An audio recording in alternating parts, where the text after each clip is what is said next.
So, I watched Asteroid City. It was definitely an interesting one. Now, let's be honest, you don't really need me to tell you whether this film is good or bad. Some people like Wes Anderson stuff, and some people don't, and this is gonna be no different for you. Personally, Wes Anderson is my favorite director, not my favorite storyteller.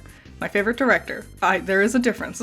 What happens in Asteroid City? Well, it's hard to explain. It's a fictional documentary about a fictional play which tells the story of the film. And within that story, there's also a character named Midge who's being played by Scarlett Johansson, who's rehearsing lines for her own completely different play, within the documentary. So there's quite a few different layers. Some actors play multiple characters both in and out of the in-universe play. As for the actual story itself, it's about a group of eclectic folks who show up to Asteroid City for a very fancy science fair type deal, but end up getting quarantined there for about a week. Of all of Wes Anderson's films, I think this one really pushes the envelope of artistic style, seemingly going out of its way to look both real and very fake at the same time. It's very visually striking. The important part of this movie is actually its themes though, and by that I mean, I'm not even really sure what the movie's about. And that's not a diss at the film, because even with the documentary of the in-universe play, there's several characters who don't know what the story's about either. But I think it's meant to be this way because it's up for interpretation. Lots of Wes Anderson's films leave things intentionally open-ended for people to project their own thoughts and ideas into. But I think Asteroid City will lead to the most heated debate about what exactly is the real important themes here. Not to say the movie is vacant of delivering powerful themes, quite the opposite. Rather, it's that those themes are sprinkled randomly throughout the film and are often left open-ended. There's no real conclusions to any of the threads of this movie, and I think that's the point. For example, the movie touches on the idea of death and mourning. Our main character, Augie, rolls up with his 4 kids and tells them that their mother has passed away, and he had been carrying around her ashes in Tupperware with them.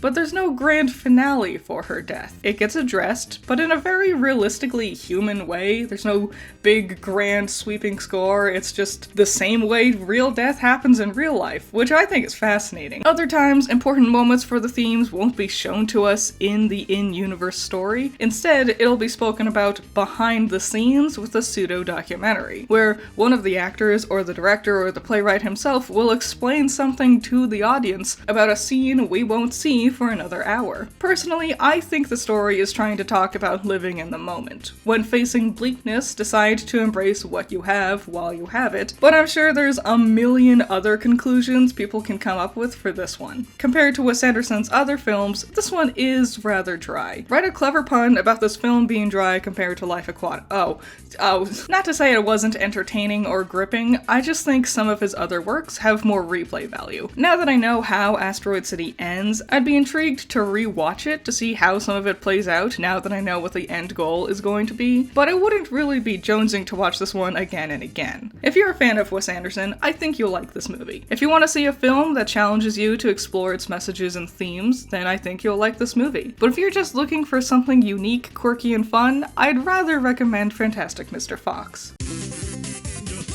Shout out to my $10 patrons, you're all amazing. Nako, Cool Duck, Andrew, Valhalla Knight, Chamomile, G Extreme, Classy Critic, Noah Perkins, Sunny Shy, Jake, Amber, Hype Man, Zero to Hero, Isaiah, Scaring Crows, Not All That Evil, Messiah Complex, Jacob, Virus, Ben's Sketchbook, The Watcher, Omega Fighter, Trash, Wild Pilot, Swift Cannon, and The Infinity Effect.